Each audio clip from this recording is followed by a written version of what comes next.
in a relatively short period of time, so I encourage you to just hold on to any questions or comments you may have till the end, and I will try as many questions as I can. If not here at the tail end of this, then downstairs, because we plan to go downstairs and have a meet and greet and a meal and whatnot. My name is James Bartley. I've been doing UFO alien abduction research for nigh on 25 years now, and the two things that I focus on most is the actual alien encounters, i.e. face-to-face encounters that people have with non-human intelligences, whether those intelligences be extraterrestrial, subterranean, in other words, or interdimensional, in all its forms, whether it's an astral experience, a physical experience, telepathic experience, so on and so forth. And another facet of my research has always been the military aerospace connection to the alien UFO subject. What I've come to understand, and many before me have come to understand, is that the powers that be have always regarded the subject of UFOs, alien craft, alien intelligences, not as a subject of scientific curiosity, but rather a subject that reeks of security implications, of defense implications, not just from the standpoint of defending oneself or one's nation from any real or potential threat, but also from the standpoint of weapons acquisition, as far as the back engineering of recovered technology, which is going to be a big part of this talk. Some of you that have been in this field for a long time may have heard some of this information before, so some of it will be a rehash for some of you. For those of you that are relatively new to this subject, I will start from the beginning of the modern UFO era. And I choose the 1940s because it is a convenient point in time right near the center of the 20th century. By so doing, I'm glossing over certain events that have transpired before. There was an alleged crash of an alien craft in 1897 in Texas, in the Dallas-Fort Worth area, apparently. Jim Marrs, some of you are familiar with his work, has done research on this. And there was military research and scientific research conducted by a number of nations in the 1920s, 1930s, and on to the present time. But I'm really going to begin my efforts today in the 1940s. The person you're looking at now is Air Chief Marshal Hugh Dowding. Hugh Dowding, for those of you who have studied World War II history, was the head of Royal Air Force Fighter Command, RAF Fighter Command, during the Battle of Britain. For those of you that are familiar with the history, conventional history tells us that the Germans were prepared to invade Great Britain, but only after the German Air Force subjugated the British Royal Air Force to pave the way for an amphibious landing, so-called Operation Sea Lion, that was never really intended to be, but that's a whole other story. But the Battle of Britain has come down in the annals of history as an example of a relatively few fighter pilots fighting against what seemed to be hordes of German fighters, German bombers, and German air squadrons. Air Chief Marshal Hugh Dowding was the commander of RAF Fighter Command during the Battle of Britain. He played a key role in bringing science and modern techniques such as radar into the picture in order to create a distant early warning for the relatively few Royal Air Force fighter squadrons. They had to be able to detect the incoming German bomber squadrons, and with the use of radar and communications, vector the fighter planes to intercept the German squadrons. And for those of you that are familiar, the war got quite technologically advanced. There was the so-called Battle of the Beams, where the Germans were emitting a certain directional homing beacon for the bomber squadrons to focus on at night. And then the British scientists had to find a way to bend the beams, to using electronic countermeasure efforts to make the homing beacons point in another direction so the Germans would wind up bombing an empty field or something. But Air Chief Marshal Hugh Dowding played a key role in that. Now, the point of relevance with the UFO research is that he was basically sacked shortly after the Battle of Britain. He did his part. He prevented the German Air Force from defeating the Royal Air Force, and then, for whatever reason, he was cashiered. And they threw him a bone afterwards. They made him an Air Chief Marshal. Now, after World War II, he privately embarked on his own UFO research. He told people privately that he considered flying saucers to be serious business. Again, this was not a scientific curiosity to the military-minded people. This was a subject that reeked of defense implications. Air Chief Marshal Dowding was interested in flying saucer reports. He regarded it as a serious business. What he was particularly interested in was the reports of contacts between humans and the occupants of these alien craft.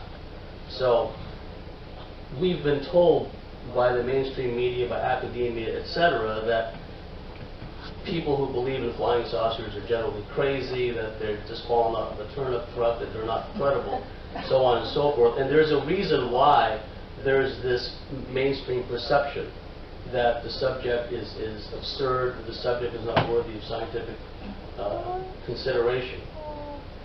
Just to backtrack a little, why do we have this perception? Why do we have this perception that the subject of UFOs and alien life forms is ridiculous? It's because on 2 successive weekends in July 1952, alien spacecraft flew over the restricted area of the White House in Washington, D.C. On 2 successive weekends, the flying saucers were observed by civilian airline crews, was painted on airborne and ground-based radar, and military personnel and military fighter planes were vectored after these flying saucers that swarmed over Washington, D.C. on 2 successive weekends, the weekend of July 19th, 1952, and then the subsequent weekend, July 26th, 1952. This resulted in the largest post-World War II military press conference, where at the time the head of Air Force Intelligence, U.S. Air Force Intelligence, General John Samford, as well as General Roger Ramey, gave a press conference to allay the concerns of the public. General John Samford said what had happened was that the radar operators had detected temperature inversions, which is basically a way of saying that the heat that radiated off of the pavement created echoes in the sky, which the radar operators had mistaken for flying objects, which was absurd. But they had to tell the public something. The media had went into a state of hysteria. Back then, the media actually asked serious questions in 1952.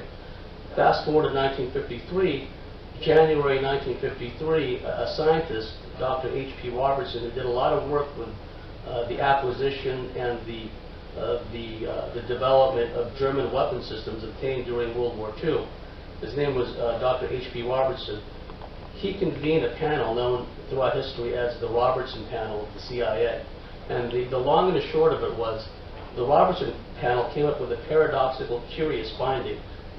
The UFOs they didn't call them UFOs at the time, let's just call them flying saucers, did not pose a threat to national security. However, the potential that mass sightings of flying saucers, the potential that mass sightings of flying saucers can engender hysteria within the mass populace was a threat to national security.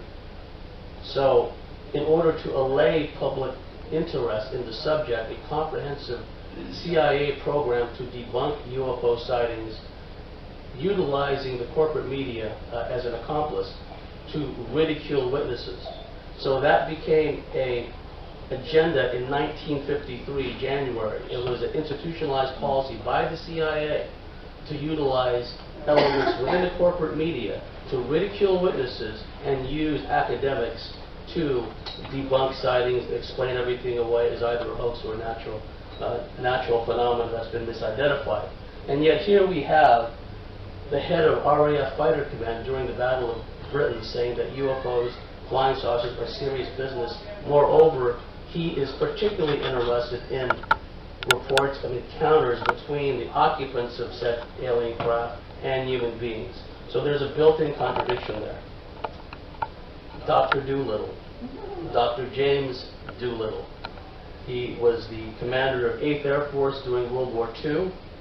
He was the leader of the famed Doolittle raid of B-25 Mitchell twin-engine bombers that flew off of the American aircraft carrier Hornet, which had this raid on Japan, which was really just for propaganda value. He was also, if memory serves, the very first person issued a doctorate in aeronautical engineering by the Massachusetts Institute of Technology, MIT. So as far as I know, he was the very first person ever to be issued a doctorate in aeronautical engineering. He was a scientist, essentially, and an engineer. He was also a daredevil pilot. In the 1920s and 1930s, he set a number of speed records, a number of distance records, flying a variety of craft. He used to be a barnstormer. He would literally be a wing walker on some of these planes, doing stunts for crowds and whatnot. World War II found him, like I said, he was the leader of the raid on Japan. He was also the head of the 8th Air Force, the mighty 8th, that was based in Britain in World War II, which conducted the mass terror raids against civilian populations in Europe. After World War II, he went back to civilian life as an executive with the Shell Corporation. And if some of you are familiar with the research of Robert Woods and I forget the name of it, it's a father and son combination, the Woods, the Majestic Papers. In some of those Majestic Papers that have been leaked out selectively over the years, General Doolittle, in his guise as Dr. Doolittle of the Shell Corporation, sat in on a number of high-level meetings involving the recovery of alien craft and the back engineering of alien craft. But let's back up to 1946. 1946 was a year after World War II. In Sweden, they were experiencing what they were called the ghost planes, the ghost ships. What was happening was there were mass sightings of like rocket-shaped or cigar-shaped craft that were coming over seemingly from the Arctic Circle and flying over the airspace of Sweden. This was so alarming to the Swedish government, the Swedish military. They asked the Americans and the British for assistance in their investigations. The Americans sent over Dr. Doolittle. And again, he's one of those people that wears multiple hats. He's a guy with high-level intelligence connections. Later on in his career, Dr. Doolittle was a key member of the President's advisory panel on intelligence. I forget the exact name of the group. But he played a high-level role in the intelligence community, General Doolittle as well. When Doolittle went to Sweden to conduct his investigations about the so-called ghost ships, speaking to a number of military people, scientists, eyewitnesses, he came away with the feeling that what the people were seeing, what was being reported, were not Russian planes, they were not Russian missiles, they were not a natural phenomena that was misidentified. There was something that was unusual going on in the skies of Sweden. Again, we have another example of high-level interest from a personage of major historical significance. Just to fast forward, I'm going to do that a bit in this lecture because some of these people played a key role in the investigation of alien technology at various stages throughout their careers that spanned decades. Later, it was understood that General Doolittle played a key role in the study of alien technology at Wright-Patterson Air Force Base, where a lot of the recovered alien craft was taken to in the early days. He worked closely with Dr. Jerome Hunsaker, who was an aeronautical engineer and was an alleged member of MJ-12, Majestic 12. I'm sure some of you have heard about this super secret group that was set up in the wake of the flying saucer recoveries in the late 1940s. Another famous military personality, Air Force General Nathan F. Twining. General Nathan Twining was the commander of Com Air Sols in the Pacific in World War II. Com Air Sols was commander Air Force's Solomon Islands, which was a multinational, multi-branch organization, an Air Force organization in the Pacific in the early stages of World War II. After his stint as commander of Com Air Sols, he was transferred to North Africa, where, if memory serves, he was commander of North African Air Forces, eventually became commander of the 15th Air Force. The 15th Air Force, after the occupation of Italy, after Italy surrendered and after the so-called Allies had conquered enough of Italy to establish forward bases, the 15th Air Force set up shop in Italy, with which they staged to bomb targets in Germany, Romania, and elsewhere. After World War II, he became the commander of the Air Material Command at Wright Field. Wright Field later became Wright-Patterson Air Force Base.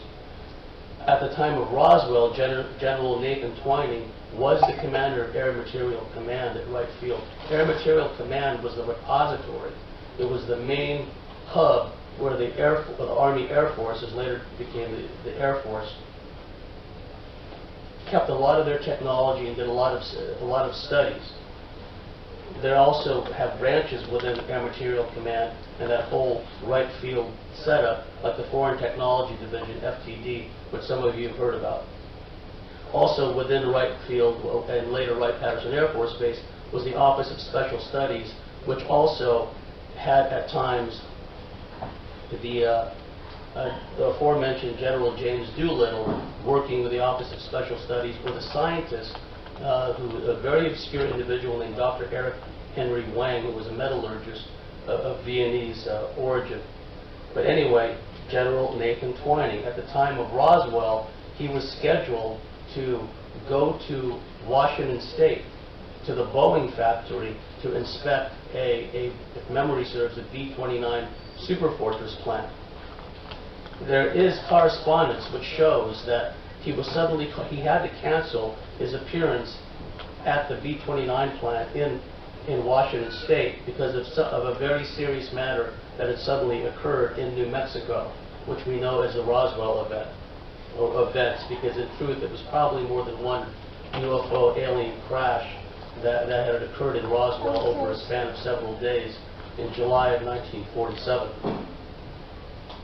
General Nathan Twining eventually became Chief of Staff of the U.S. Air Force and became the first Air Force general to become chairman of the Joint Chiefs of Staff of the U.S. military. In other words, commander of all U.S. forces, Army, Navy, Air Force, Marines. He was the first Air Force general to reach that rank of chairman of the Joint Chiefs of Staff. He wrote or signed off on what was known as the Twining Memo. The Twining Memo is a key piece of documentation obtained via the Freedom of Information Act. And it must be understood, I was in military communications in the past, and I've drafted and I've signed off on a lot of messages, official messages, which came out under the CHOP, or the signature of senior military personnel. They may not have written the note. I wrote the note in my example, but they gave their CHOP, they gave their signature, they signed off on the messages, giving it their endorsement. So whether General Nathan Twining wrote the Twining Memo or whether he signed off, gave his CHOP to the memo, it doesn't matter. He endorsed it. He believes in it. He believes in the content. And the Twining Memo stated quite succinctly, flying saucers are real and that they're not something that's visionary or fictitious. And then in the memo, there are paragraphs and passages that describe the shape of the craft. In those days, they were referred to as flying discs. The memo went on to describe the performance characteristics of these craft. And the memo was directed to Brigadier General George Shulgin, who at the time was an Air Force intelligence. It was basically a tasking from a higher commander, Air Material Command General Nathan Twining, to a lower level Air Force intelligence general, telling him basically flying saucers are real, you have to study it, here is what you should look for. That is, in a nutshell, what the Twining memo is all about. Richard Dolan describes the Twining memo as one of the most important documents that's been coughed up via the Freedom of Information Act, and I would agree. Robert Hastings wrote a book called UFOs and Nukes. And this is an important subject because not only has the human military been interested in flying saucers, in alien craft, in non-human intelligences, but also we see the inverse of that. These intelligences that pilot these craft, the aliens, if you will, they have had a long-standing interest in the weapons development of the human military and the human governments on the planet. Robert Hastings' book, UFOs and Nukes, is all about this alien interest in the nuclear weapons capability of the United States and also, in truth, the weapons capabilities of other countries. But we have to backtrack once again, because like I said at the outset, I'm going to be going back and forth in time. Some of the documents that were coughed up via the Freedom of Information Act refer to events in the 1950s. And in fact, there's a document that came out specifically referring to a period in 1950 when scientists, military personnel, security personnel, pilots, and other highly credible witnesses were seeing again and again strange aircraft flying at high altitude and high speed over sensitive military and atomic energy installations. In the old days, what they used to call, what we now know as the Department of Energy, used to be known in America as the Atomic Energy Commission. And a lot of the different plants scattered throughout America would be responsible for various aspects of the nuclear weapons production. Some plants would be tasked with manufacturing weapons-grade fissionable uranium-235. Other plants would be responsible for creating plutonium-239, and then they would get the weapons-grade plutonium and uranium, send it off to other plants where it would be machined in the certain sizes and shapes, where they would eventually make the pits or the cores of the nuclear weapons. Eventually, these weapons would be assembled, and then they would be shipped off to a place like Sandia military base in New Mexico. And then the custody would handover would occur where the Atomic Energy Commission would sign off, would give essentially the weapons that were manufactured to the military would sign off, and they would become a part of the military arsenal. So as far back as the 1950s, there were already persistent reports and sightings over Atomic Energy Commission plants in Hanford, Washington, Oak Ridge, Tennessee, where uranium was processed, so on and so forth. In fact, it was the era of what they call the green fireball mystery, because in a lot of these Atomic Energy Commission plants, these large green fireballs would be seen to fly at high speed, high altitude over these plants, and it was thought at the time by intelligence panels that were convened to study this phenomenon, one of which was called Project Twinkle, which involved Dr. Lincoln La Paz, who was a New Mexico meteorologist, a world-class meteor expert. Other people alleged to be involved in Project Twinkle, or at least their names are mentioned in the documentation, were Dr. Edward Teller and others. They got the sense that these green fireballs were flying over these sensitive Atomic Energy Commission plants doing sensing missions, that they were somehow obtaining intelligence by flying over and extracting some kind of information. And let's fast forward to 1975. 1975 was a big year as far as this alien interest in the nuclear weapons capability of humans, particularly of the American military. Within the UFO lore, there is the stories that came out of the strategic air command bases in the United States. There were two investigators in America, Barry Fawcett and Lawrence Greenwood, and they began petitioning the U.S. government via the Freedom of Information Act to provide as much information, documentation of documents, declassifying documents that had to do with UFOs, flying saucers, etc., etc. Out of this came a number of documents which described a series of incursions in the northern tier bases of Strategic Air Command. Loring Air Force Base in Maine, Wirt Smith Air Force Base in Michigan, Minot Air Force Base in North Dakota, Malmstrom Air Force Base in Montana. These were all Strategic Air Command bases that had nuclear missiles, ICBMs, intercontinental ballistic missiles. There has since been other people, Robert Peralta, if memory serves, that's his name, was an Air Force officer who worked at a launch control facility in Malmstrom, if memory serves. I could be wrong, don't quote me on that. But he's since gone public for many years now, talking about spaceships, flying saucers, hovering over nuclear missile silos. So there has been this persistent theme where this alien intelligence has always been interested in the nuclear weapons capability of the human race. Getting back to 1975, these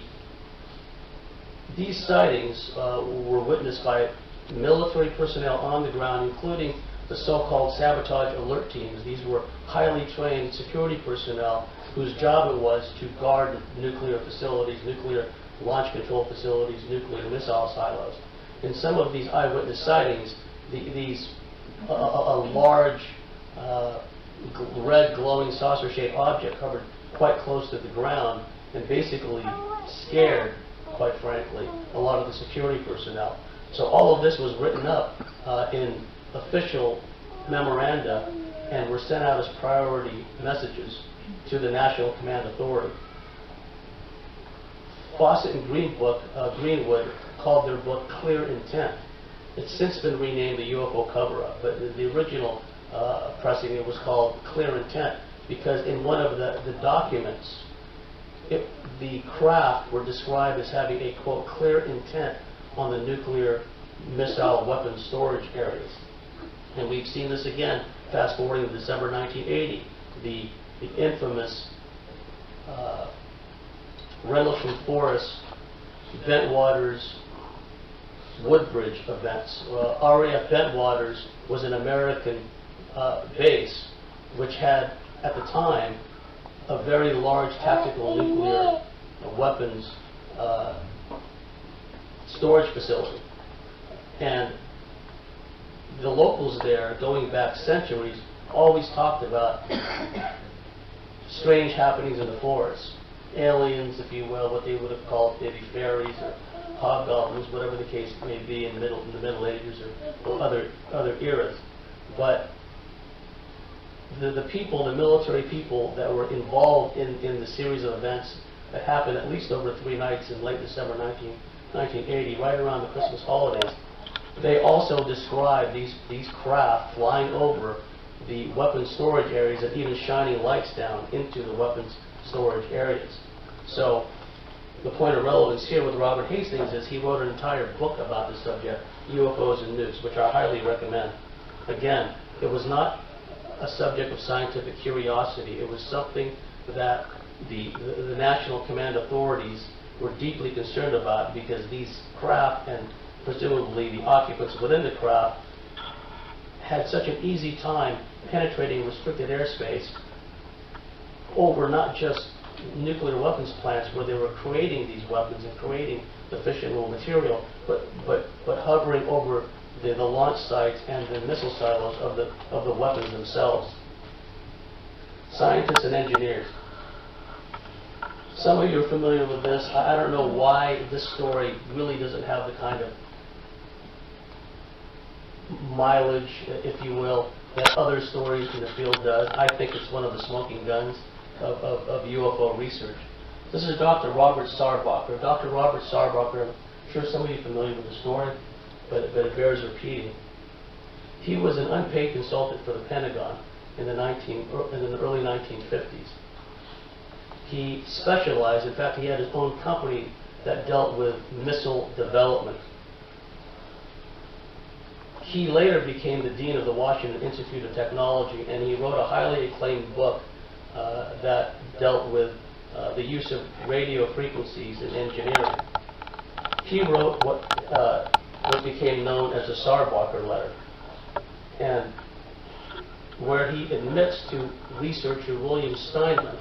William Steinman was a researcher that was around in the early 1980s, and he developed his own sources. And what his sources told him was that, yes, there were a number of alien spacecraft crashes in the late 1940s and the 1950s. And so he began writing letters to Robert Sarbacher, basically pestering him in order for Sarbacher to basically admit or not admit to the fact that these crashes did occur. Now, there's a backstory to this. How did William Steinman find out that Robert Sarbacher knew about the retrieval and the back engineering of alien craft? Well, William Steinman had spoken to the widow of Wilbert Smith. Wilbert Smith was a Canadian government scientist for the Department of Transportation, who was part of the Canadian government's UFO research program called Project Second Story. When Wilbert Smith passed away, William Steinman took the opportunity to visit the widow of Wilbert Smith and ask if he, William Steinman, can have access to the private papers of Wilbert Smith. An interesting story emerged. Sifting through all these papers, all of Wilbert Smith's personal papers, he came across a document that Wilbert Smith wrote to the Canadian government describing a meeting he had with a high-level U.S. scientist who talked about aliens and UFOs. And the 3 points that Smith made in the document were that this unnamed American scientist said flying saucers are real. The subject is the most highly classified at that time in the early 1950s, rating 2 points even higher than the hydrogen bomb. And a third point that was made in the memo was that a small group of scientists headed up by Dr. Vannevar Bush was leading a research effort to find out more about the alien technology. Okay, so that's how William Steinman found out that this deceased Canadian official, Wilbert Smith, had somehow gotten in contact with an unnamed American scientist. Wilbert Smith went through the Canadian embassy in Washington, D.C., and an arrangement was made for him to meet this unnamed scientist. It turned out this unnamed scientist was Dr. Robert Sarbacher. And this is the Sarbacher letter. I don't know if you can see it, but I will read the contents of it. Okay, well, I'll read it, because you can find this on the internet. Okay. It's written on the letterhead of the Washington Institute of Technology, dated November 29, 1983. Addressed to Mr. William Steinman of La Mirada, California. Dear Mr. Steinman, I am sorry I have taken so long in answering your letters. However, I have moved my office and have had to make a number of extended trips. To answer your last question in your letter of October 14, 1983, there is no particular reason I feel I shouldn't or couldn't answer any or all of your questions. I am delighted to answer all of them to the best of my ability. You listed some of your questions in your letter of September 12th. I will attempt to answer that as you had listed them. 1. Relating to my own experience regarding recovered flying saucers, I had no association with any of the people involved in the recovery and have no knowledge regarding the dates of the recoveries. If I had, I would send it to you. 2. Regarding verification that persons you list were involved, I can only say this. John von Neumann was definitely involved. Dr. Vannevar Bush was definitely involved, and I think Dr. Robert Oppenheimer also. My association with the Research and Development Board under Dr. Compton, that's Dr. Carl Compton, during the Eisenhower administration was rather limited, so that although I had been invited to participate in several discussions associated with the reported recoveries, I could not personally attend the meetings. I am sure that they would have asked Dr. von Braun, and the others that you listed were probably asked or may not have attended. This is all I know for sure. Now, tracking down scientists, engineers, and etc., who have had first-hand involvement with the analysis of recovered alien craft is very much like spy catching. You find one scientist, and then if you interrogate the person correctly or develop a rapport with him or her, whatever the case may be, he or she may lead you to other scientists or personnel who likewise have first-hand information, first-hand knowledge of the recovered alien technology. Now, one of the individuals mentioned in that memo was Dr. Vannevar Bush. Dr. Vannevar Bush was a key individual in the weapons development capability of the United States military and the government, and associated research and development and corporations involved in weapons development in the run-up to and during and after World War II. Let me just pause and get a drink of water here. Everyone hear me okay? Yeah. Dr. Vannevar Bush was from MIT, and he was an engineer, and he played a key role in setting up a number of committees to speed up the development of various weapon systems, including radar, including the proximity fuse. He set up the Office of Scientific Research and Development during World War II, which was an umbrella organization which oversaw the efforts of a variety of weapons development programs. It was within the Office of Scientific Research and Development that a special department known as S1 was developed. S1 is what eventually became what we know as the Manhattan Project. Dr. Vannevar Bush was mentioned prominently in that document I just read that was written by Dr. Robert Sauerbracher. And Dr. Vannevar Bush has also been implicated in the recovery and analysis of alien craft in the so-called Majestic 12 papers, among others. Dr. John von Neumann was a mathematician and a computer scientist. He played a key role in the development of modern computing, modern computational methods. He was a consultant also to the Manhattan Project, was alleged to have been involved in the Philadelphia experiment and the related Montauk experiment. Some of you, I'm sure, are familiar with that. Dr. John von Neumann was a world-class mathematician.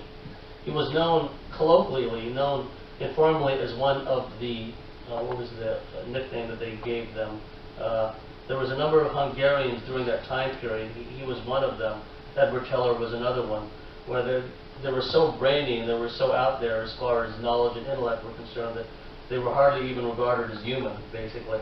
A personal friend of mine, Helga Moro, who also has an interesting story as it relates to aliens and alien technology.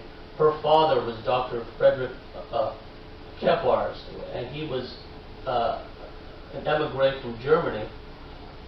He went to America in the 1930s, obtained a position within one of the aircraft corporations, which later morphed into a giant aerospace firm. And my friend Helga describes that meetings between her father, Dr. Kepars, and Dr. John von Neumann, when she was a young girl, they would speak to each other in Dutch or some other language. She understood German at the time. So they purposely spoke in a foreign language which she could not understand. And it turned out later that according to Helga, that her father, Dr. Kepars, admitted prior to what was apparently some kind of mental breakdown, which could have been staged, that he himself was involved in alien research. Dr. Robert Oppenheimer, Julius Robert Oppenheimer, he was the professor at Caltech, professor at Berkeley. He was involved in a lot of the early fast neutron research at Berkeley in the early stages of American involvement with the Manhattan Project. Later became a director of Los Alamos, where the plutonium implosion device and then the uranium device were developed. after World War II, he became the chairman of the General Advisory Commission of the Atomic Energy Commission, a very powerful position. He was not only mentioned in the Sarbacher memo, but he was also mentioned in documentation that was either, I can't remember if it was released by unknown sources within the military intelligence community, or if it was from documentation obtained via the Freedom of Information Act. In one of the documents, it was a message that was addressed to the Engineering and Power Plants Department at Wright Field, Dayton, Ohio. And in that message, it describes how Dr. Robert Oppenheimer was brought in as a consultant to look over what they thought might be an alien nuclear reactor system that was found within a recovered alien craft. Dr. Carl Compton was also mentioned in that memo. Dr. Carl Compton was a brother of Dr. Arthur Compton, who had received the Nobel Prize for his research into cosmic rays. Dr. Carl Compton was, at the time that Sarbacher refers to, was the director of the Joint Army-Navy Research and Development Board, which underwent a number of name changes. The Advanced Research Projects Agency. Eventually, they settled on the Defense Advanced Research Projects Agency, better known as DARPA, which many of you have heard of. Dr. Carl Compton was the director of the Joint Army-Navy Research and Development Board, which played a key role in the analysis of recovered alien craft. And let's fast forward again. Admiral Bobby Ray Inman. If there was ever a guy who could be described as a super spook, this would be it. Admiral Bobby Ray Inman. He was a director of naval intelligence. He was at a later time in his career, he was a director of the Defense Intelligence Agency, which is the Pentagon's in-house intelligence agency. It's an all-arms intelligence bureau. He later became a director of the National Security Agency, which is the worldwide global eavesdropping monolithic empire, the NSA. And then he became the deputy director of the CIA. He later went and joined the board of directors of the Science Applications International Corporation, based in San Diego, California, SAIC, as is known in the intelligence and the military world. He's basically a super spook, and his relevance in the story of UFOs involves the efforts by someone named Bob Exler. Bob Exler was a former NASA mission specialist who specialized in robotics. I don't know how Exler got the idea, but somehow he figured out that Admiral Bobby Ray Inman had something to do or knowledge of the recovery of alien craft and the study and analysis and the back engineering of alien craft. At the time of his tenure as director of the National Security Agency, Inman was in a facility, I believe it was in Maryland somewhere, to dedicate a new NSA building.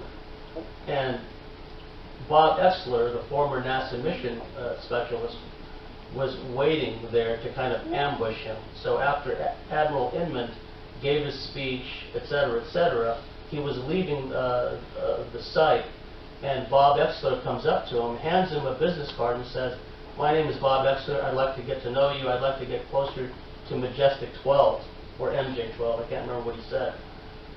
Exler said that all Admiral Bobby Ray Inman did was smile, accept the card, and walk away. Well, sometime after that, Bob Exler got Admiral Bobby Ray Inman on the phone, and they had a discussion. And I heard the recorded phone discussion.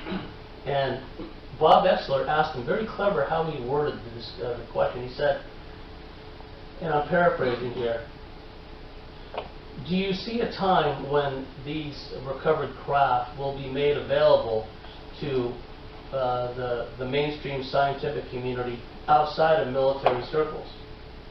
And Admiral Inman responded, and again I'm paraphrasing, 20 years ago, I would have said no. But in the present time, maybe the climate has changed, maybe things have changed, so they would be more open to that.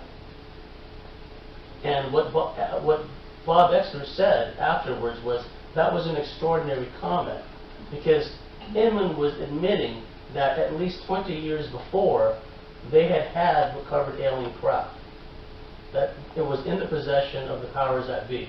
We now know that after the initial analysis by the various branches of the deep black elements of the military, a lot of this alien technology winds up in private, i.e. corporate hands, these large, monstrous aerospace corporations. So the significance of that statement, when Inman said, as far as this question of will these craft and technology be made available to the mainstream scientific community, he says, 20 years ago I would have said no, but now maybe the climate has changed. And from that, he inferred, Exler and I infer, that Inman was admitting that yes, at least 20 years before that point in time, they had alien recovered craft in their possession. Of course, later, Admiral Bobby Ray Inman retracted and said that comment was taken out of context, even though he was recorded by Bob Exler. What year was that? That was, this discussion happened, I think, in the late 1980s. Now, what's also interesting about Bobby Ray Inman, to my knowledge, he was the first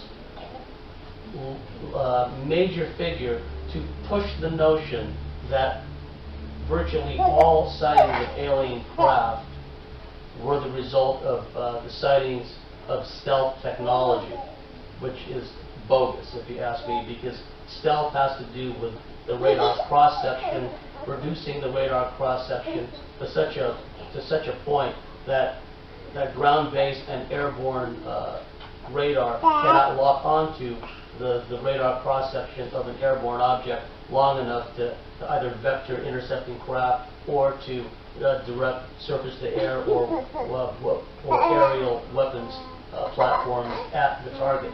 The radar cross-section has nothing to do with... He's taking the whole thing out of context, because an alien craft lighting up a whole countryside in the middle of the night is hardly stealthy.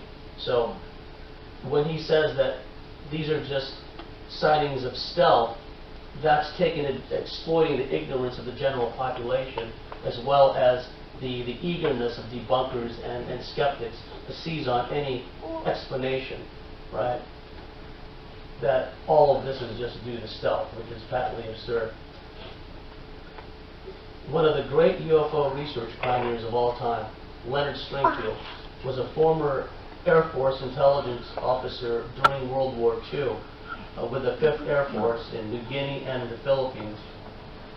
He was a pioneer in what he referred to as retrievals of the third kind, the crash retrievals of alien spacecraft.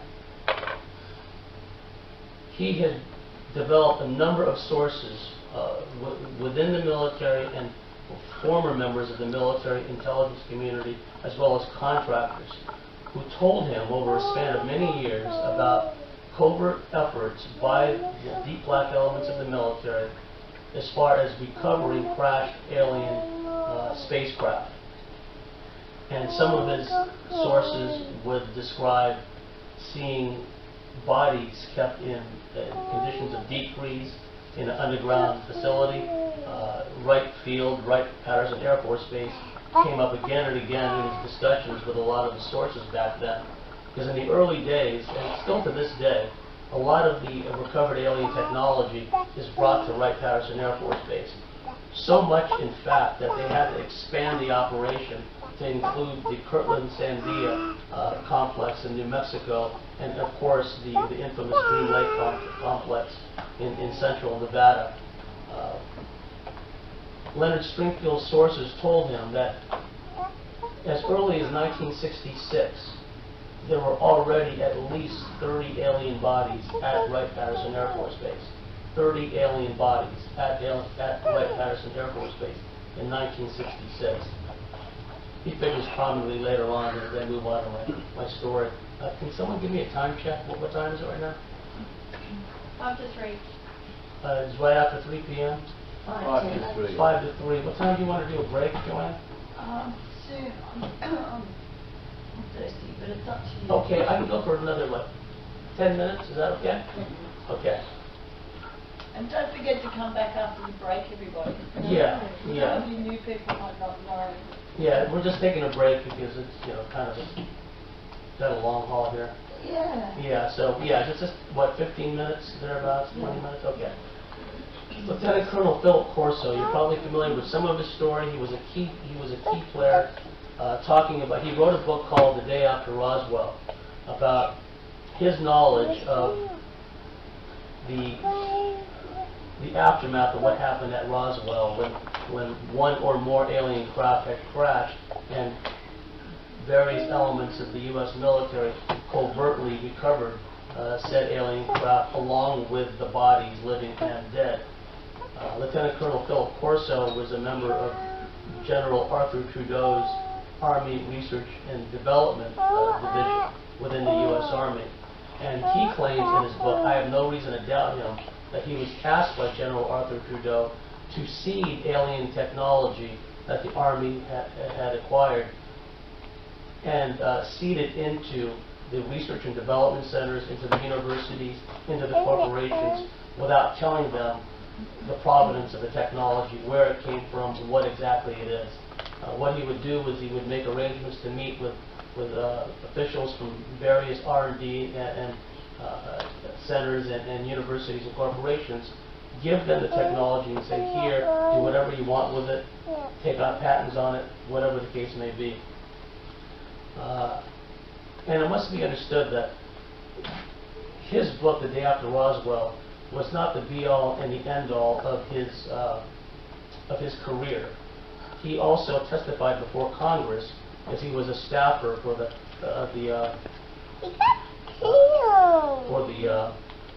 I can't remember the name, it escapes me right now, the National Security something or other, which was created in 1947 with the Defense Department Act. But he had testified before Congress about MIAs, missing personnel that were left over from Korea and Southeast Asia. And that's another hot button topic which has been endlessly covered up.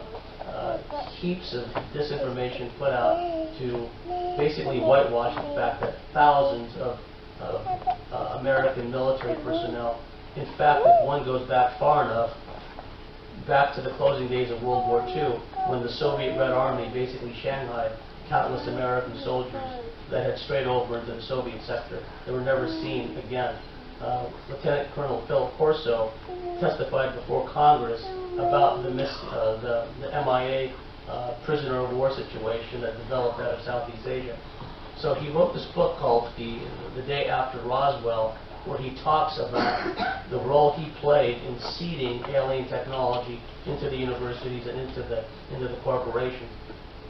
He describes shortly after Roswell an experience he had where he was at Fort Riley Army Base in Kansas, and he happened to stumble across a number of crates that were being transported by a military convoy, and looking inside one of the crates, he saw what he felt was the corpse of a non-human being, an alien, if you will.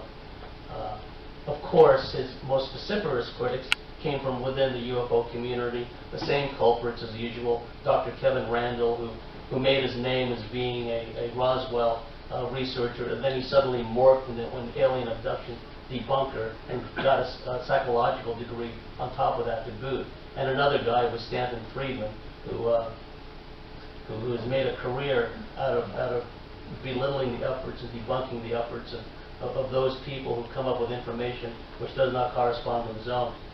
And it's a good time right now to take a break. I'll talk about Bill Hamilton and the work he's done. Bill Hamilton was a linguist, a Russian linguist with the Air Force Security Service, which was the Air Force's National Security Agency subsidiary. And he had developed over the years a number of sources within the Deep Black Aerospace corporations in the high desert of Southern California, where they actually not only back engineer the technology, but they make their own their own second generation, if you will, fleets of alien of craft based on artificial gravity, electrogravitics, electromagnetism, basically alien technology. So we'll take a break right now, and we'll see you again in about 15 minutes. Thank you. And once again, thank you for coming here. The person up on the screen now is Bill Hamilton. Bill Hamilton was a former member of the Air Force Security Service, the Air Force's NSA subsidiary, now known as the Air Force Electronic Security Command. And Bill was a Russian linguist, very smart guy, computer scientist, and basically a computer scientist, a computer programmer. And he was part of the early Giant Rock community. If you remember, in the 1960s, in Giant Rock, Southern California, there would be these UFO conventions where literally thousands of people would show up, and there would be a variety of speakers. This was during the heyday of the so-called Contact T era, when many people were reporting encounters with beings that looked perfectly human. And these were not abductions. They would describe encounters with these beings. They would be taken on board their craft, shown things, flown around, returned, right? A lot of the more nuts and bolts minded researchers at the time, and still to this day, many of them scorn the whole concept of the contactees and the contact T era, but with the benefit of hindsight and with the passage of time, I am convinced, and many others are convinced, that many of those contacts were real, because a lot of the things that the contactees were told by these human-looking beings, a lot of it has since come to pass. And not only that, though, but a lot of the information they provided about how the ships were created, some of the alien ships, actually jive with what some of the sources within the aerospace corporations are saying. Over the years, Bill has been a top-level UFO investigator. He's investigated alien abductions. He's developed a number of sources in the Antelope Valley. The Antelope Valley is where the majority of America's aerospace corporations are based in the high desert of Southern California. It's also known as Aerospace Valley. Lockheed is there, a variety of other corporations, and most of them have underground facilities. Many of them are interlinked by the maglev trains and by tunnels, and a lot of the back engineering of the recovered alien craft is conducted at the Antelope Valley. And what they do is they test fly the craft straight from the Antelope Valley, or on occasion they will send the craft to places like Groom Lake in central Nevada and test fly them there. And Bill had developed a number of sources, like I said, within the aerospace community. Some of them have described seeing not only alien craft, but have described seeing non-human life forms in some of these underground bases in the Antelope Valley, as well as adjacent military bases like Edwards Air Force Base. There's a deep underground base beneath Edwards Air Force Base. Edwards used to be known as Muroc Field, which was where a lot of test flights were conducted for advanced craft. There's the Dryden Test Flight Center there now, and it's well known within the lore of UFO research that a lot of things have gone on at Edwards Air Force Base. Bill's sources describe people who interact with alien life forms on a daily basis in the underground bases: aerospace workers, construction workers, scientists, and on occasion, what are known as MILABs. MILABs are legitimate alien abductees who on occasion, sometimes quite frequently, are kidnapped by deep black elements of the military and or aerospace community, taken underground, mind controlled, and are utilized as assets, operational assets. Oftentimes their surface level skill set will be exploited, whether they're in the medical field or they're in biochemistry or whatever the case may be. They may be used in a similar function in the underground bases. Other times, these MILABs will be used in a military capacity. They'll be trained with weapons. They'll be trained to operate certain types of technology, so on and so forth. Bill's wife, Pam, was a MILAB. She was at turns being taken by aliens and also taken by covert elements of the U.S. Air Force. On one occasion, a number of Air Force personnel had descended upon her house. She lived not too far from, I forget exactly where in the Antelope Valley, the northern part she lived in, I believe. And the military showed up, and she engaged in a shoving match with a female Air Force member. They were pushing her around, and she was quite shaken up by the ordeal. On another occasion, Pam was abducted by these aliens, and they took her on a ship. And then she was looking out a porthole, and then she looked as the craft was descending, and then she saw in the side of this mountain, which I believe Bill identified as Tehachapi Mountain. Beneath Tehachapi Mountain is a large underground facility, a large aerospace facility known by the locals as the anthill, because of all the tunnel systems within this mountain. Northrop Corporation, which later merged with Grumman to form Northrop Grumman, had this large, or probably still has this large underground facility within this mountain. And Pam remembers looking through a porthole, seeing a hole open up within this mountain, and within this hole she saw like a landing pad with a number on it, I believe number 41. The craft descended, and then she found herself in this underground facility. On another occasion, his wife Pam, and he wrote a whole chapter about Pam's experiences in one of his books. I think the chapter was called The Perils of Pamela. And she described another incident when suddenly her house there, it was a remote part of the high desert, which they only know as a coastal route. And it's a rather isolated place.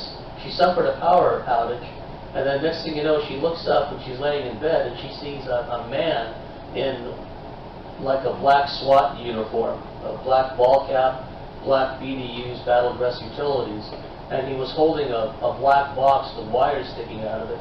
And he said something about there's no power here, right? And next thing you know, she hears her dog barking. She gets up to investigate, and she sees on a second-story landing in her house, was like a multi-story house, on either like a veranda or on a roof of her house, she sees a Chinese-American Air Force personnel, some kind of special operations unit. He had an identifiable flash or insignia. He had a canine with him, a German Shepherd, that was barking at her dog. She was worried that her dog would be mauled by this military dog. And this Chinese-American Air Force guy was screaming at gray aliens that were on the ground, and he was yelling at the grays, "Damn it, get her out of here," her being Pam. And so, and around that time, a large craft hovered over the house, and the craft was emitting this kind of mist, kind of cloaking itself. I myself have seen actual alien craft create cloud banks in which to hide it. So that was another one of Pam's experiences. So Bill's experiences cover the gamut from the early contactee era, his own experiences with human-looking, highly advanced beings, the sources he developed at places like Edwards Air Force Base and the aerospace facilities, and then what he learned from his wife's ordeals with the various types of ETs she encountered, including a reptilian, which regarded his wife as the reptilian's mate. In fact, on one occasion, we used to have what was known as the UFO Friendship Campouts at the Little Alien in Rachel, Nevada, which is adjacent to Area 51. And Rachel, at the time, I don't know about now, it was just a half a dozen or more trailers, basically. And for the big 3-day weekends and weekend holidays in America, Labor Day, 4th of July weekend, etc., the proprietors of the Little Alien Inn Bar, formerly the Rachel Bar and Grill, Joe and Pat Travis, would have the UFO Friendship Campout, where a number of speakers, including myself, would give lectures and retell stories. This is where I first met Jordan Maxwell. Well, it was one of the places I met him. And on one particular evening, we decided to do a sky watch. And so I waited outside Bill and Pam's trailer. Nobody came out. I was out there alone. No one else showed up. There were supposed to be several of us. I was out there by myself. I saw 6 craft leave the test site, luminescent elliptical shape, fly over my head. 2 of them were zigzagging silently and flew over my head relatively, well, basically they were noiseless, no noise whatsoever, and they flew off to the northeast. And I'm standing there outside Bill's trailer. Now, after a while, I gave up and I went back to my trailer. I guess I had my sighting anyway. Little did I know that while I was standing outside of the Hamilton's trailer, Pam was having an encounter with a reptilian indoors. So at the same time I was there, just inside this trailer, his wife, Pam, was having an encounter with a reptilian. Bill had spent a lot of time debriefing a number of sources within the aerospace community. One of his sources was a former U.S. Marine who took part in a crash retrieval in the early stages of Americans' involvement in Southeast Asia in 1958. A saucer was recovered in Southeast Asia. It was placed on the deck of the carrier USS Oriskany. A tarp was placed over it, and it was brought back, I believe, to, at the time, Naval Air Station Alameda, which is adjacent to San Francisco. He developed other sources that actually were in contact with alien beings, with non-human life forms in these underground bases. And Bill tells a story of how they actually sat down this alien on a computer in some other location, and Bill had a chat room discussion with a non-human life form. It was an alien. Apparently it looked quite human. So perhaps I'll get back to Bill's story later. His stories alone, well, he's written a number of books which I highly recommend. Cosmic Top Secret and Alien Magic are 2 of them. Bill Uhouse.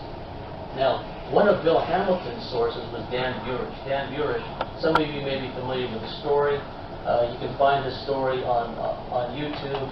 I believe Kerry Cassidy from Project Camelot interviewed Dan Burish. Dan Burish claimed to be a microbiologist working at S4 in central Nevada. S4 was a highly secure underground base, and Dan Burish was working with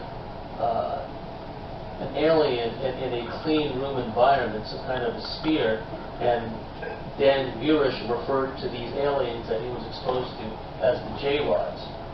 Well, as fate would have it, another whistleblower came forward named Bill Uhouse. Bill Uhouse has since passed away. Bill Uhouse was formerly in the U.S. Marine Corps. He was also an engineer. He worked on developing a flight simulation navigation system based on the craft, the alien craft that had come down in my old stomping grounds in Kingman, Arizona in 1953. That craft was recovered by the military. Eventually it wound up in central Nevada. And Bill Uhouse says that it was 3 years before he and his team even realized what they were working on. They were developing a flight simulator based on the craft that was recovered in Kingman, Arizona. And he also described working at S4 in central Nevada, where one of his colleagues was a non-human being, an alien, which he called J-Rod, similar to what Dan Burish refers to as the J-Rods. Well, Bill Uhouse drew a detailed drawing of one of these J-Rod beings that he interacted with almost on a daily basis. Bill Uhouse said that Dr. Edward Teller used to show up every now and then at S4. Dr. Edward Teller has figured prominently in the research. Bob Lazar, who I will talk about shortly, describes basically being recruited by Dr. Edward Teller into this secret space program. So Bill Uhouse is another individual who describes, in the course of his duties, working with an actual alien in an underground base. Ben Rich, some of you are familiar with the story, but it bears repeating. Ben Rich was the director of Skunk Works, which was the Advanced Development Division, Advanced Projects Development Division within Lockheed. It was under the auspices of Skunk Works that they developed all these next generation fighter planes and spy planes, including the U-2, the SR-71, the alleged Aurora craft, and a number of other so-called hypersonic craft. If anyone would know about the actual hardware, the actual hands-on alien technology, it would have been Ben Rich. And he mentioned on a couple of occasions, one time in a public lecture at the Southern California University in front of an audience of engineers and the like, he made a cryptic statement at the end of his lecture. We now have the means to bring E.T. home, right? Now, that statement went over the heads of a lot of the people in the audience, quite frankly. But a handful of people, several, stuck around after the lecture, and they cornered Ben Rich, and they asked him, what did you mean by that? What do you mean we have the means to bring E.T. home, right? And he went on to say that they've developed technology over the years which allows them to travel the stars. Now, Ben Rich gave what amounted to a deathbed confession to Tom Keller, who was an aerospace consultant with the Mutual UFO Network. It amounted to a deathbed confession. And Ben Rich admitted, yes, there are UFOs. There are man-made UFOs, and then there are alien UFOs, essentially. He said that the military now travel to stars. It does not take lifetimes. That there was an error in the equations, but they've corrected those equations. And now the military travels to stars fairly routinely. He said that they've now developed, and this was, I don't remember when he passed away, perhaps the early 90s, but he told Tom Keller that they've developed a small fleet of advanced craft based on alien technology. I would beg to differ. I believe by this point they've developed a large fleet of craft based on alien technology. I myself have seen many craft that I would regard as being man-made, based on electromagnetics, artificial gravity, field propulsion. It should be pointed out that one of the rocket scientists and engineers who was a mentor to Wernher von Braun, Hermann Oberth. Hermann Oberth became a consultant to the U.S. Army's Redstone Arsenal, Huntsville, Alabama missile development program. And Hermann Oberth was quoted in the past as saying that flying UFOs, flying saucers, travel at the immense speeds they do and make instantaneous turns without killing the occupants inside the craft, because these craft are able to generate their own artificial gravity fields. And that's what Hermann Oberth said. And then here's Ben Rich, years later, confirming that they have developed in these aerospace corporations knockoffs, basically, of actual alien craft. It should be noted that for years there have been, there have been many engineers and scientists here on Earth who understood the principles of electromagnetics, magnetism, electromagnetism, artificial gravity. People like Dr. T. Townsend Brown, Thomas Townsend Brown, John Searle, who was a civilian, just a plain civilian in England, who basically was developing on his own artificial gravity. So the principles of gravity fields, generating gravity fields, electromagnetism was well understood for many years. In fact, the aforementioned Bill Hamilton had developed in his own garage basically a little craft that operate on electrogravitic principles. And he always made the point that if me and my friends can make something like this in our garage, what can these aerospace corporations do with their immense resources, unlimited grant funding, et cetera, et cetera. Another interesting point that came out in Ben Rich's deathbed confession was he was asked how the, he was asked by Tom Keller how the navigation worked. And I'm paraphrasing here. And Ben Rich said, "I'll ask you a question. How does ESP work?" And then Tom Keller said that all time and space is one, right? Ben Rich said, exactly, that's how it's done. That what we would call ESP, extrasensory perception, has something to do with the navigation of these craft. That these beings have the ability to interface instantaneously, either naturally through their own kind of advanced telepathic means, or with some kind of cybernetic hookup, or a combination thereof, because the turns and the alterations of course that they make, which are super fast and instantaneous, it would be quite difficult for someone thinking just along normal lines that we do to be able to create such instantaneous turns without some kind of extra means. So Ben Rich basically stated that telepathy, extrasensory perception, etc., has something to do with the navigation and the control of these craft. What's interesting is what the so-called discredited contactees of the 50s and the 60s said also jives with what some of Bill Hamilton's sources within the Aerospace Corporation said, that some of these craft are what we would call organic technology. They're grown in a chemical bath. They grow, the compartments within it differentiate, and the occupants of the craft have instantaneous connection to the technology.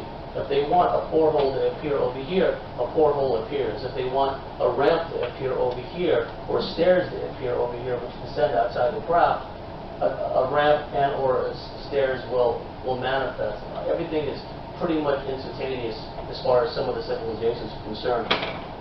So Ben Rich's testimony is key. Again, he was a director of Skunk Works. He was a protege of Kelly Johnson, who was the founder of the Skunk Works. Under Kelly Johnson, Lockheed developed the P-38 Lightning and a number of other airplanes that are quite famous in aircraft lore. Bob Lazar. Once again, Bob Lazar's most vociferous critics came from within the UFO field. Whenever some of these guys risk their life and pop up and say they work within the system, helping to back engineer alien technology, whatever the case may be, it's all these ego-driven UFO researchers who were the first to pounce.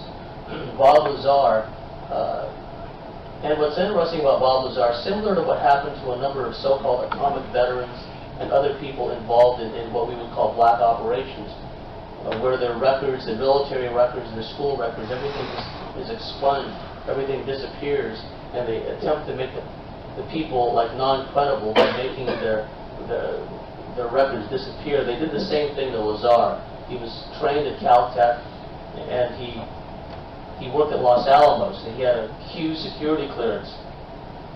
He said he worked in aspects of the Strategic Defense Initiative, SDI, weapon systems, at Los Alamos, at the Maison Physics Lab. What's interesting is people in Los Alamos, off the record, say yes, he worked there. The person who researched Bob Lazar, investigative reporter George Knapp for KLAS television in Las Vegas, actually obtained an in-house Los Alamos phone directory with Bob Lazar's name listed on it. George Knapp actually found a source that had formerly worked at S4, where Bob Lazar claimed to work. And this source was initially skeptical about Bob Lazar, spoke with Bob Lazar, and after speaking with Bob Lazar, he told George Knapp, yes, he used to work there, because I asked him, very specific questions. How do you pay for the food? How do you get from this place to that place? Can you describe the layout of this place? And it must be understood that the people that work at a place like S4 underground in central Nevada, they're only allowed access to certain places, certain floors, certain departments. They don't have blanket access. Everything is strictly compartmented. It's a very harsh military oppressive regime where they're trailed constantly by security guards. It used to be, I don't know about now, but Wackenhut Corporation used to hire a lot of the security drawn from the ranks of the Special Forces, the Navy SEALs, et cetera, and they would make up the interior and the interior and exterior security of the facility at Groom Lake and at S4. And according to this other source that George Knapp developed, he said Bob Lazar answered correctly in every instance that he must have been in those places, because otherwise he would never have known about them. Now, what did Bob Lazar say? Bob Lazar said that he was recruited basically by Edward Teller, the aforementioned Edward Teller, and he found himself working within the Papoose mountain range. S4 is within the Papoose Mountains. Many people know about the Groom Mountains, 15 miles to the north. The Papoose mountain range is 15 miles further south. And within the mountain range is this underground complex that's been developed. And if you're familiar with Bob Lazar's story, he says that along the side of one side of this mountain range are a number of hangars. And the hangars are painted to match the color of the desert. And these were big hangar bay doors that would open up, and there were 9 of them, and inside each hangar bay was a separate, unique craft. And he worked on a particular craft, which he referred to as a sport model, because it looked very sleek, it was saucer-shaped. And at first he said, and I met Bob Lazar, and like many scientists, he's quite skeptical. To this day, perhaps he still has some doubts about some of the more lurid tales that people tell regarding aliens and UFOs and whatnot. But he said when he first saw the disc that he later worked on, he told himself, this must be where all the stories of flying saucers are coming from. The government has had them all along, right? Well, they have had them all along, but in this case, it was an actual alien craft.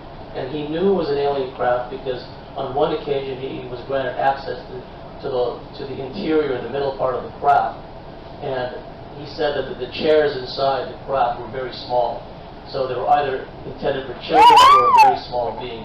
And he says obviously they're not intended for children. He said everything had a rounded edge on the interior, almost as if it was injection molded. There was no sharp edges inside. It was all very sparse, all very Spartan, utilitarian inside.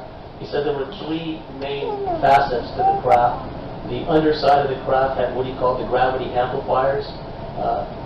He was a physicist, a theoretical physicist, and he was tasked with learning about the propulsion system and the energy source, right?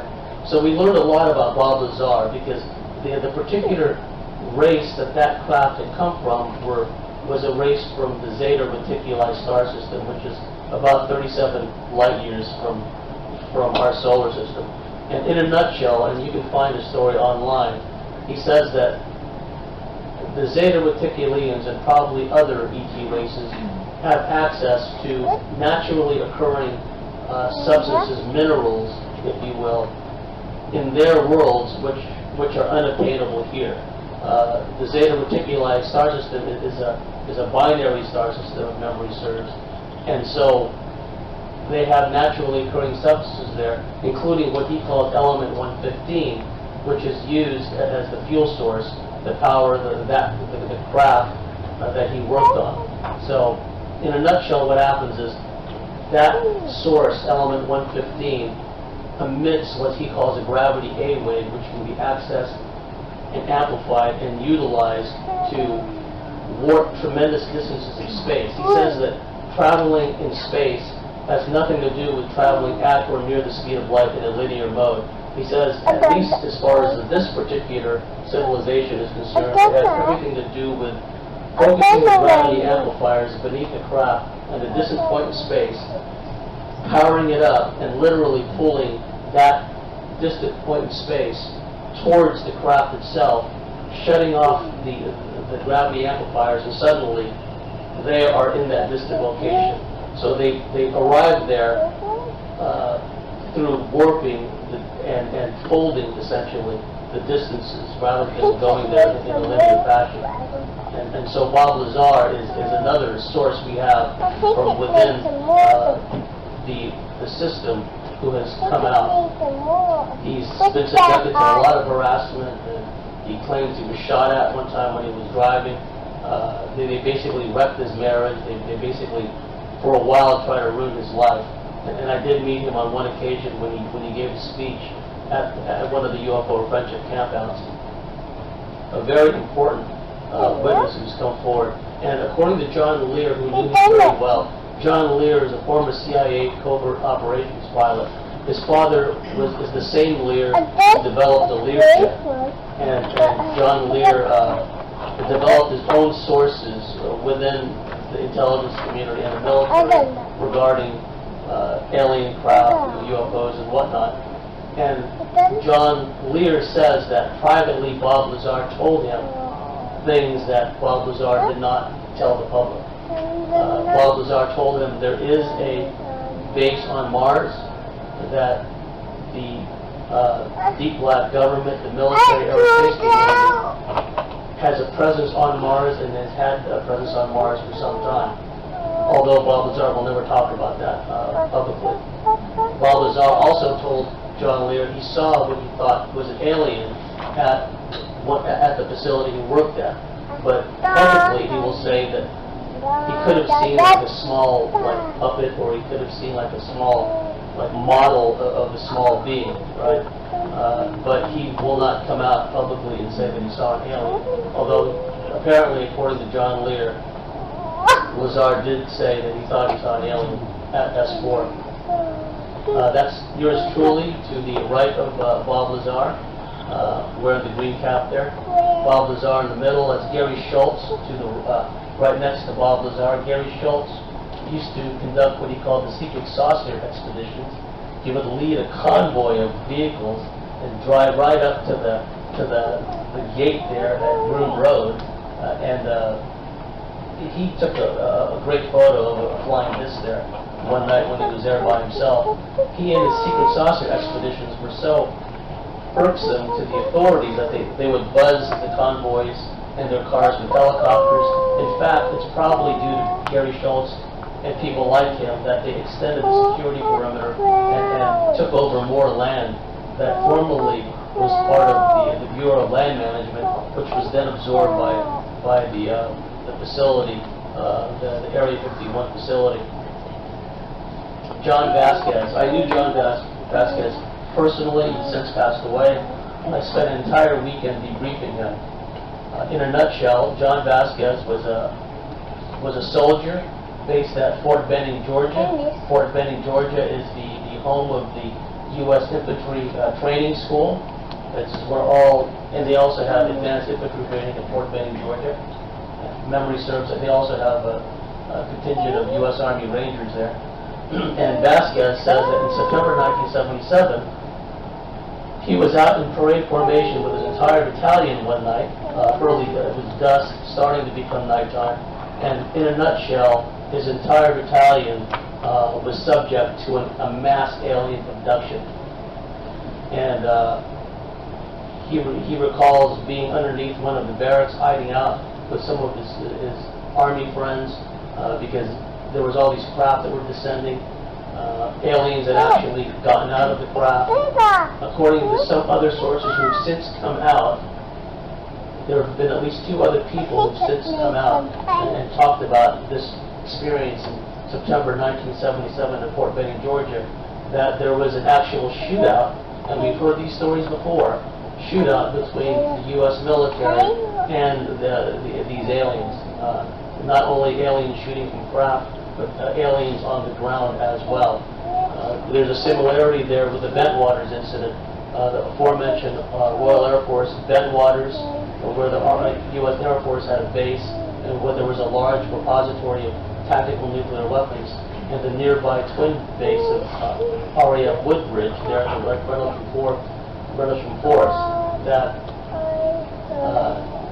much of that account has been minimalized because, quite frankly, there's always been an anti-alien element within the UFO field. There are many people who would like to keep everything at a lights in the sky, kind of will-o'-the-wisp level, where it's non-confronting.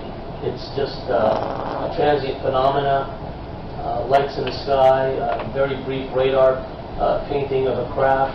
Something happened, maybe something didn't. And a lot of researchers want to keep it at that level. And there's been a long-going anti-alien bias in the field itself. Larry Warren was one of the key witnesses at RAF Bentwaters.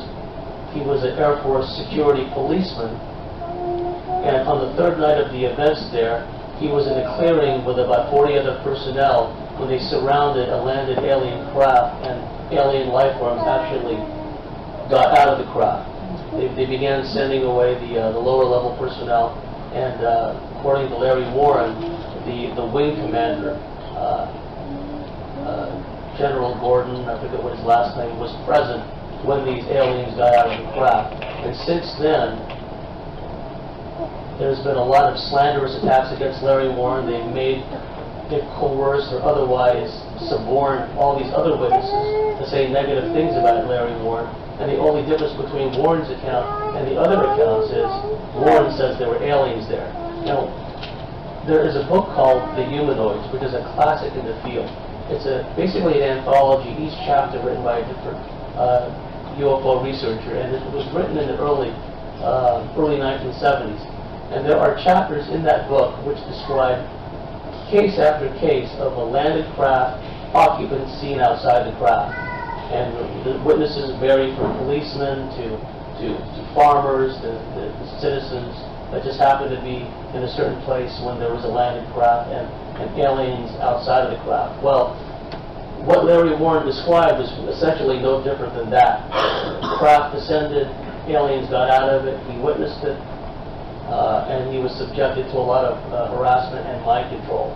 In fact, Larry says he was taken to an underground base beneath his base, RAF Bentwaters, and subjected to mind control, and he said that a number of others have also. One of the witnesses who has tried to, it seems, debunk Larry Warren was Sergeant Jim Peniston, who himself describes being taken and given an injection and drugged and and they tried to make him forget what he'd seen.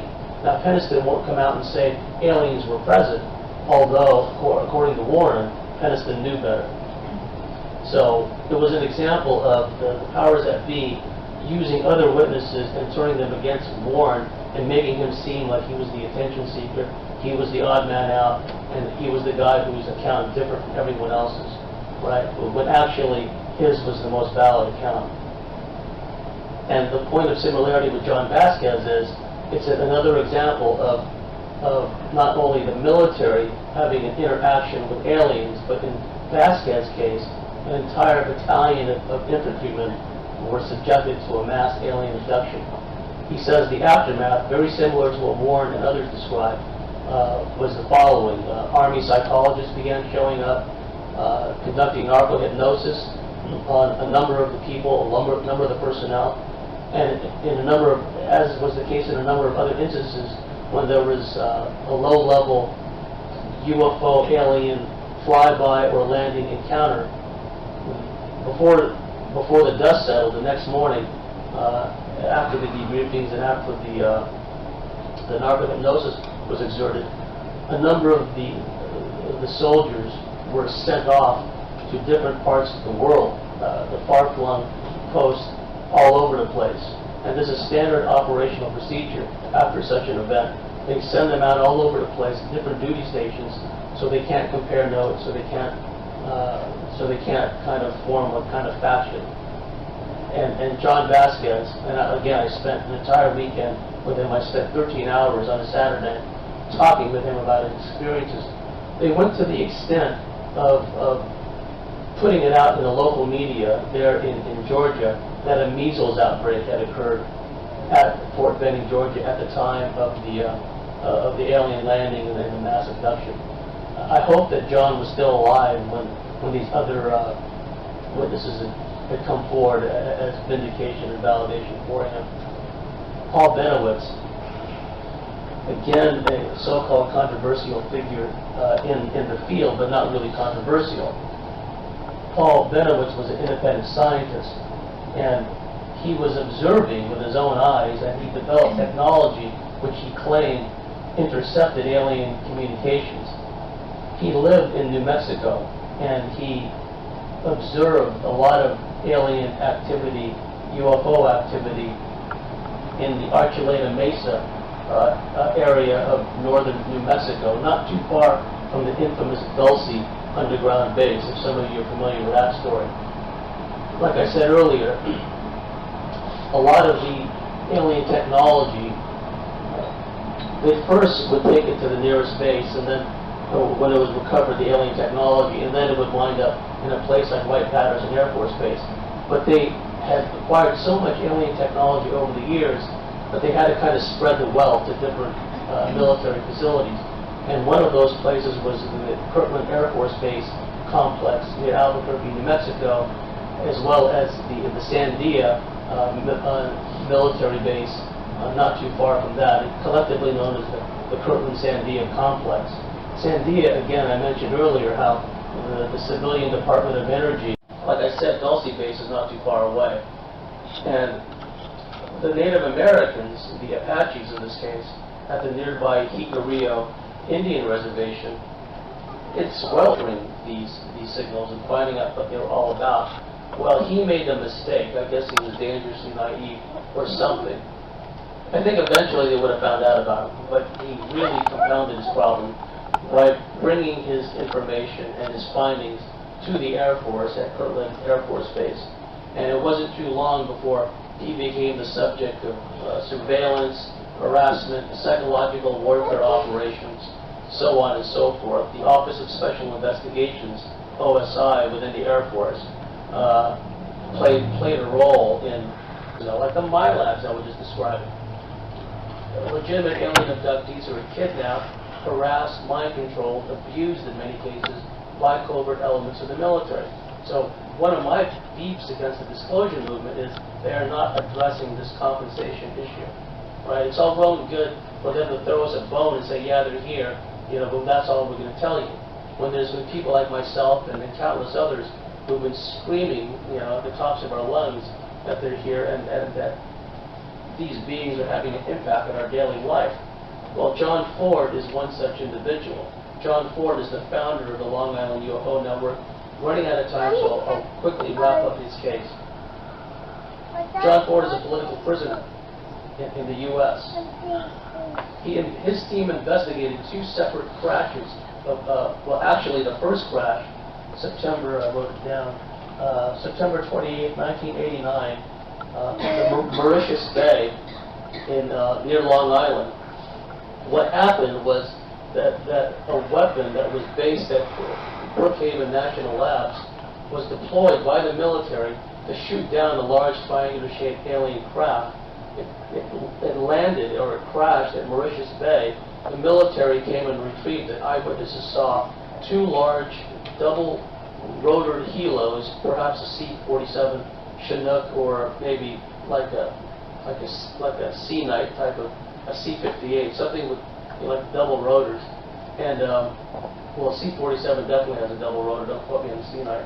But whatever the helicopters were, between the two of them, they had a large cargo net, and the craft was placed between the two helicopters, and the craft was flown out.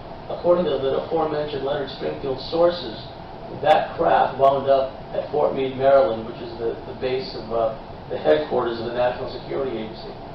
His team also investigated what's known as the South Haven UFO crash in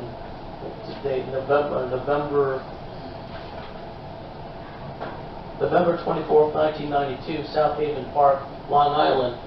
A cigar-shaped craft was seen by eyewitnesses tumbling end over end in the sky, crashed in South Haven Park. And the firefighters got there, as was the case in a number of other crashes. December 9th, 1965, Kecksburg, Pennsylvania. The first people on the scene was a civilian firefighting unit, right? There's actually I think a 1980 U.S. Federal Firefighting Handbook, guidebook, an entire chapter about recovering crashed alien spacecraft and the radiological dangers which may be encountered by the firefighting crews, right? So anyway, South Haven Park in 1992, the cigar-shaped craft crashes.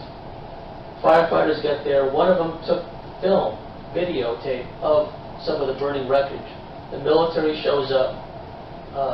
Some of the eyewitnesses who refused to be named said there was military activity around the park for days.